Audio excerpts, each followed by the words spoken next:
তারাবি নামাজ এটা গুরুত্বপূর্ণ একটি সুন্নত আমল।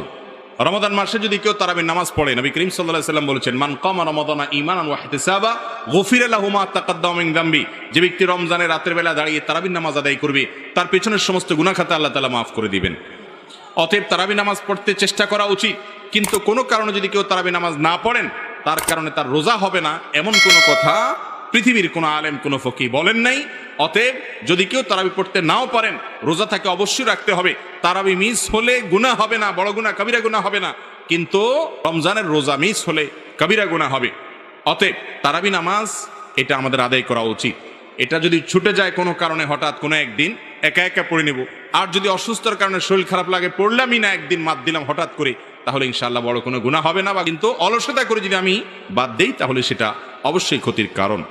শবে কদরের রাতে কি আমল করব? শবে কদরের রাত এটাকে আমরা 27 রাতেই ফিক্সড মনে করি, যদিও নবী করিম সাল্লাল্লাহু আলাইহি সাল্লাম বলেছেন, তাহাররাউ লাইলাতুল কদরি ফিল ভিত্রি মিনাল আশরিল আওয়াখির মিন রমাদান।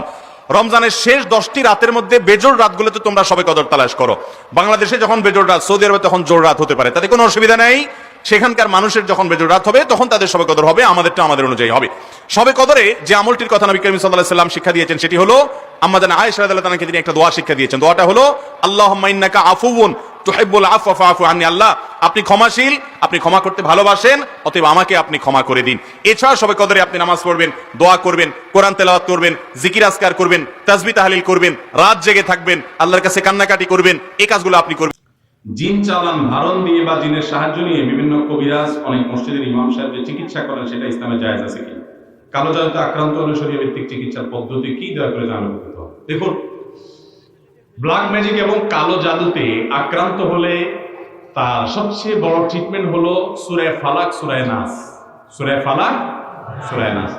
স্বয়ং নবী করিম সাল্লাল্লাহু আলাইহি ওয়াসাল্লামকে লাবিদ ইবনে আসম নামক ইহুদি জাদু করেছিল, এবং সেই জাদু থেকে তাকে রক্ষা করবার জন্য আল্লাহ তাআলা এই সূরাগুলো নাযিল করেছেন। এগুলো পড়ে জাদুগ্রস্ত ব্যক্তিকে ফু দিলে জাদুর যে জিনিসটা, সেটাকে উঠিয়ে যদি ধ্বংস করা হয়, সাধারণত জাদুগ্রস্ত রোগী, ব্ল্যাক ম্যাজিকের রোগী ভালো হয়। এছাড়া এ বিষয়ে যারা এক্সপার্ট আছেন, যারা রুকিয়া করেন, আমি রুকিয়া করি না, আমি রাখি না, অনেক মানুষ অফিসে রুকিয়ার জন্য আসে আমাদের কাছে, আমরা রুকিয়া করি না এবং এটা আমার সাবজেক্টও না। যারা রুকিয়া করেন, ঝাড়ফুঁক করেন, কোরআন হাদিসের আলোকে মানুষকে ট্রিটমেন্ট দেন, আপনার সে সমস্ত আমাদের কাছে যাবেন। তবে জিনের সাহায্য নেওয়া, ইস্তেআনা বিল জিন যেটাকে বলা হয়, জিন চালান দেওয়া, জিনরে দিয়ে বিভিন্ন কাজ করানো, এটা বেশিরভাগ উলামা ইকরামের মধ্যে জায়েজ নাই। এটার জায়েজের একটা সীমা আছে, কিন্তু বেশিরভাগ ক্ষেত্রেই আমাদের দেশে কবিরাজরা সেই সীমা পরিসীমাগুলো লঙ্ঘন করে চলে যায়। এই জন্য বিষয়ে আমাদেরকে সতর্ক এবং সাবধান থাকতে হবে। স্বামী স্ত্রী শারীরিক সম্পর্ক করার পর প্রথম কাজ, গোসল করার আগ পর্যন্ত তারা নামাজ পড়তে পারবে না, নামাজ পড়তে পারবে না। দ্বিতীয় কাজ, তারা কোরআন তেলাওয়াত করতে পারবে না, স্পর্শ তো করবে না, কোরআন পড়বেও না।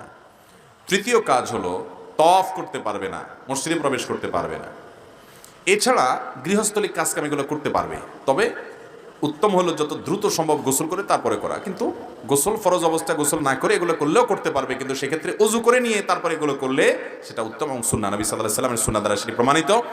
এর বাইরে রোজার জন্য সাহরি খাওয়া যাবে, রোজা শুরু করতে পারবে। ধরুন রমজান মাসে আপনার গোসল ফরজ হয়েছে, আপনি এখনো গোসল করেন নাই, এদিকে সাহরির সময় হয়ে গেছে, আপনি সাহরি খেয়ে ফেলেন, অসুবিধা নাই, অপবিত্র অবস্থায় সাহরি খাওয়া জায়েজ আছে।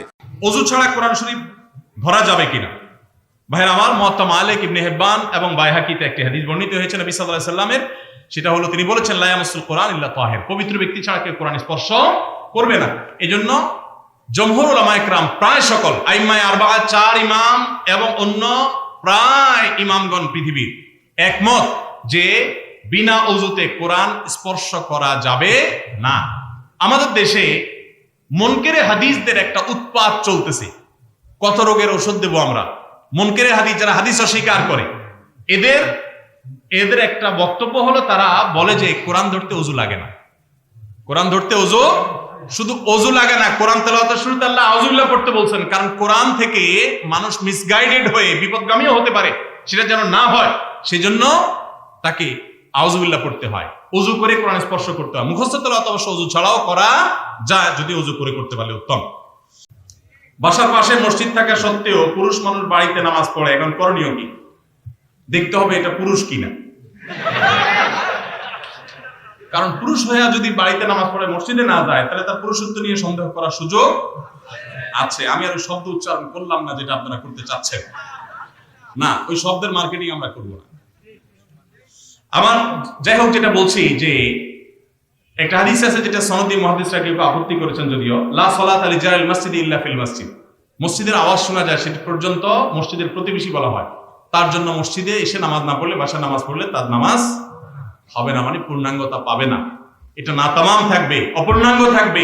সমস্ত উলামায়ে কেরাম প্রায় ওয়াজিব, যে জামাতের সাথে একমত, যে জামাতের সাথে পুরুষ মানুষের জন্য হাজির হয়ে নামাজ পড়া ওয়াজিব। সালাতুল জামাআতি তাফদুলু সালাতাল ফজর বি 27 দারাজা। একাকী নামাজ পড়ার চাইতে জামাতে নামাজ পড়লে কত গুণ সওয়াব বেশি হয় জানেন? 27 গুণ। 1 টাকা 27 টাকা পাইলে জীবনে আপনারা কেউ 1 টাকা 1 টাকার অফার নিতে দেখবেন? কিন্তু নামাজের ক্ষেত্রে আমরা সেটা বুঝি না। আল্লাহ আমাদেরকে বোঝার তৌফিক দান করুন। এই ভাইকে যিনি এটার গুরুত্ব বুঝেন না, তাকে গুরুত্ব বোঝাতে হবে, সময় দিতে হবে, জামাতে নামাজের ফজিলত তাকে বোঝাতে হবে। আফিয়া ইসলাম আপনি লিখেছেন, বড় ভাই যদি ছোট ভাই ও ছোট ভাইয়ের বউ বাচ্চার জাকাত দিয়ে দেয়, তাহলে কি তাদের জাকাত আদায় হবে কিনা? উত্তর হলো, জাকাত এমন একটা ইবাদত, যে ইবাদত আসলে একজন আরেকজনের পক্ষ থেকে আদায় করতে পারে। বিধায় বড় ভাই ছোট ভাই এবং তার পরিবারের তরফ থেকে জাকাত আদায় করলে সেটা আদায় হবে, কিন্তু শর্ত হলো যাদের পক্ষ থেকে আপনি জাকাত আদায় করেছেন তাদেরকে জানাতে হবে, তাদের অনুমতি নিতে হবে। তাদেরকে যদি জানান, ইনফর্ম করেন তাদেরকে, এবং তাদের যদি এই ক্ষেত্রে আপত্তি না থাকে, সেক্ষেত্রে এটি আদায় হবে। তাদেরকে জানালেন না, চুপচাপে শুধু দিয়ে দিলেন, তাহলে তাদের জাকাত আদায় হবে না।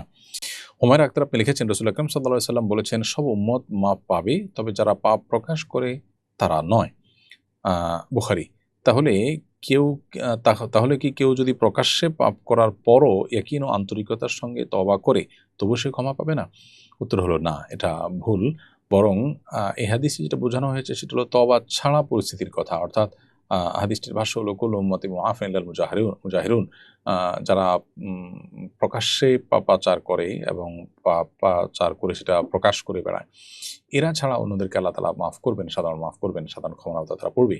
আর এদেরকেও তওবা করলে আল্লাহ তাআলা মাফ করবেন। তওবা করলে মাফ হয় না এমন কোনো গুনাহ নাই। এমনকি শিরকের অপরাধও করার পর যদি কেউ তওবা করেন, সেটাও আল্লাহ তাআলা মাফ করেন। অতএব এখানে উদ্দেশ্য হলো যে তওবা ছাড়া এই জিনিসগুলো মাফ হয় না, হবে না। নাদিয়া জাহান আপনি লিখেছেন, আমার বড় বোন বাবার অমতে বিয়ে করে ফেলেছে, আমার কি এই বোনের সাথে যোগাযোগ রাখা উচিত? বোন নাদিয়া, আপনার বড় বোন বাবা মায়ের অমতে বিবাহ করেছেন। ফুকাহে আহনাফের মতে প্রাপ্তবয়স্কা মেয়ে বাবা মার অমতে বিয়ে করলে বিয়ে হয়ে যায়, যদিও অন্যান্য ফকিহগণের মতের ক্ষেত্রে ভিন্ন। তারা বলেন যে আইয়ুমা ইমরাআতিন নাকাহাত নাফসাহা মিন গায়রি ইযনি ওয়ালিহা ফানিকাহুহা বাতিলুন। কোনো নারী যদি অভিভাবকের সম্মতি ছাড়া অভিভাবকের অমতে যদি বিবাহ করে, তাহলে তার বিয়ে বাতিল। তো অন্যান্য ফকিহদের মতো তার বিয়েই তো বিশুদ্ধ হয়নি। আর ফুকাহে হানাফের মতে, যেহেতু বাংলাদেশে বেশি হানাফি থট ফলো করে থাকেন, তিনি হানাফি থটের অনুসারী হিসেবে তার বিয়ে বিশুদ্ধ হয়ে গেছে। বাট এর কারণে আপনি আপনার বোনের সাথে অভিমান করতে পারেন। বোন যে বাবা মাকে না জানিয়ে বা তাদের মতামতকে উপেক্ষা করে বিয়ে করেছেন, সেজন্য আপনি বোনের প্রতি অভিমান করার রাইট আপনার আছে, এবং বোন যেন তার ভুল বুঝতে পারেন, সেজন্য তার প্রতি মানসিক চাপ যেন হয়, সেই জায়গা থেকে আপনার অভিমান করার রাইট আছে। কিন্তু এর মানে এই না যে রক্ত সম্পর্কীয় বোনের সাথে আপনি চিরকালের জন্য সম্পর্ক ছিন্ন করবেন, যেটা আজকাল আমাদের সমাজে দেখা যায়। ভাই বোন কেউ এরকম কোনো কাজ করলে তখন সারা জীবন বা দীর্ঘকাল পর্যন্ত তার সাথে কোনো যোগাযোগ রাখা হয় না, সম্পর্ক ছিন্ন করা, এটা উচিত না। আত্মীয়তার সম্পর্ক ঠিক রাখা, এটা আপন জায়গায় আপনার কর্তব্য, সেটা আপনাকে করতে হবে। এবং